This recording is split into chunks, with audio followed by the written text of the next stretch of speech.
नमस्ते दोस्तों, आशा है आप सब स्वस्थ और बहुत अच्छे होंगे। इस वीडियो में हम सीखेंगे अपने भीतर के बच्चे को कैसे प्रेम करें। मैं स्टार्ट करती हूँ।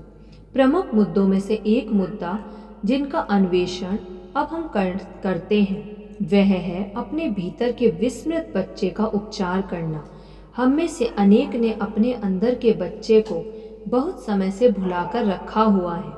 इससे कोई फर्क नहीं पड़ता कि आपकी उम्र क्या है, किंतु आपके भीतर एक नन्हा सा बच्चा है जिसे प्रेम और स्वीकृति की जरूरत है। यदि आप एक महिला हैं, भले ही आप स्वयं पर कितना ही भरोसा करती हैं, आपके भीतर एक छोटी बच्ची है जो बहुत नाजुक है और उसे मदद की जरूरत है। और यदि आप एक पुरुष हैं, तो भले ही आप कितने ही बलशाली हैं, किंतु आपके भीतर एक नन्हा सा बच्चा है जिसे प्रेम और आत्मीयता की लालसा है।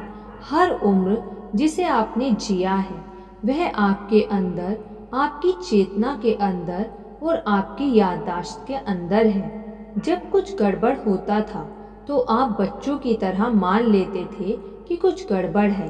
बच्चों में यह विचार पनपता है कि यदि वे कोई काम सही तरीके से करते हैं तो माता पिता या जो भी उनसे प्रेम करते हैं वे उन्हें दंड नहीं देते हैं। इसलिए जब बच्चे को किसी चीज की जरूरत होती है और वह उसे नहीं मिलती तो उसे यकीन हो जाता है मैं अच्छी नहीं हूँ, मुझ में खोट है। और जैसे जैसे हम बड़े होते हैं अपने कुछ हिस्सों को नकार देते हैं।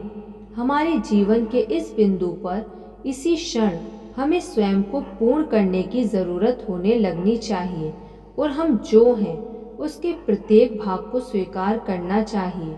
वह भाग जिसने सारी मूर्खतापूर्ण बातें की, वह भाग जो बड़ा दिलचस्प लगता था, वह भाग जो पवित्र था, वह भाग जो मूर्ख था। हमारे हरेक भाग को मेरे विचार से हम प्राय 5 वर्ष की उम्र से स्वयं से अलग हो जाते हैं। हम यह निर्णय इसलिए लेते हैं क्योंकि हम समझते हैं कि हम में कहीं कुछ गड़बड़ है और इस बच्चे से अब हमारा कोई वास्ता नहीं रहा। हमारे भीतर पालक भी होता है, आप में बच्चा भी होता है और पालक भी। ज्यादातर समय पालक बच्चे को डांटता रहता है और डांटने की यह प्रक्रिया निरंतर जाती रहती है। यदि आप अपने अंदर के संवाद को सुनेंगे तो आपको डांट भी सुनाई पड़ेगी।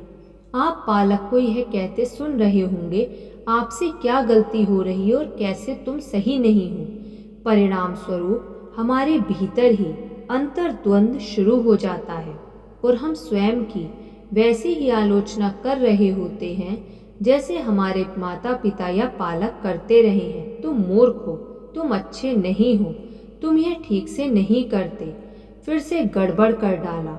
हम आदतन ऐसे ढल जाते हैं। जब हम व्यस्त होते हैं तो हम में से अधिकतर बच्चे को पूरी तरह से नज़रअंदाज कर देते हैं या हम उसी तरह बच्चे की आलोचना करने लग जाते हैं जैसे हमारी आलोचना की जाती थी और इस आदत को हम निरंतर जारी रखते हैं।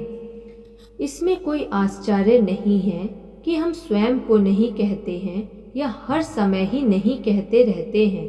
हम उन सभी टेम्पो का जवाब देते रहते हैं, किंतु टेप तो टेप है, वे आपके अस्तित्व की वास्तविकता नहीं है। ये आपके भीतर के ऐसे टेप हैं जिन्हें मिटाया या पुनः रिकॉर्ड नहीं किया जा सकता।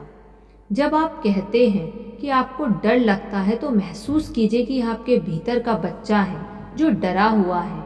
जो बड़े हो गए हैं उन्हें यकीनन डर नहीं लगता, फिर भी बच्चे के साथ संबंध बनाने की ज़रूरत है। जो भी आप करते हैं उस संबंध में एक दूसरे से चर्चा कीजिए। मैं जानती हूँ कि यह बड़ा मूर्खतापूर्ण लग सकता है, लेकिन यह कारगर होता है। बच्चे को बता दीजिए कि किसी हालत में आप दूर नहीं जाएंगे, आप हमेशा उसके साथ रहेंगे और उससे प्रेम करेंगे। जब आप छोटे थे तो बच्चों के प्रति आपके बुरे अनुभव थे। हो सकता है कि कुत्ते ने आपको डराया हो या काट भी लिया हो। शायद आपके भीतर का वह बच्चा अभी भी कुत्ते से भयभीत है।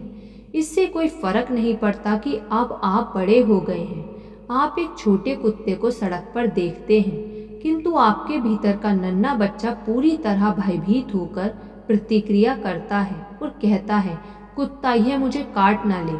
तभी आपके भीतर बैठे हुए वयस्क के लिए यह कहने का एक अच्छा मौका होता है, ठीक है, अब मैं बड़ा हो चुका हूँ, अब मैं तुम्हारा ख्याल रखूंगा, मैं कुत्ते से तुम्हें नुकसान नहीं होने दूंगा, अब तुम्हें डरने की ज़रूरत नहीं है।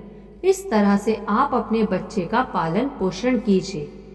मैंने पाया कि अतीत के दुख दर्द का उपचार करने के भीतर के बच्चे से संबंध स्थापित करना सर्वाधिक महत्वपूर्ण होता है। हम अपने भीतर के आंतरिक बच्चे की भावनाओं के संपर्क में नहीं रहते। यदि आपका बचपना भय और संघर्ष से परिपूर्ण रहा है और मानसिक रूप से अब आप स्वयं को कष्ट दे रहे हैं, तो आप इसी तरह अपने भीतर के बच्चे से बर्ताव करते रहेंगे, किंतु अंदर का बच्चा किसी और जगह नहीं जा सकता।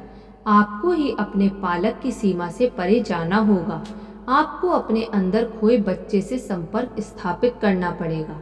उसे मालूम होना चाहिए कि आप उसकी देखभाल करते हैं। क्षण भर रुककर अपने बच्चे को बताइए कि आप इसका ख्याल रखते हैं।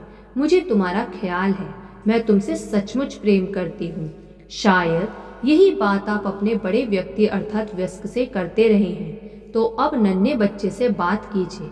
ऐसी कल्पना कीजिए कि आप उसका हाथ पकड़कर कुछ दिनों के लिए कहीं ले जा रहे हैं और देखिए कि कितनी खुशी का अनुभव आपको होता है। आपको स्वयं के उस भाग से वार्तालाप करने की आवश्यकता है। आप किन संदेशों को सुनना चाहते हैं? चुपचाप बैठ जाइए, आंखें बंद कर लीजिए और अपने बच्चे से बात कीजिए। इस बात पर अड़े रहिए, मैं तुमसे बात करना चाहती हूँ, मैं तुम्हें देखना चाहती हूँ, मैं तुम्हें प्रेम करना चाहती हूँ। अंततः आपका संबंध जुड़ जाएगा।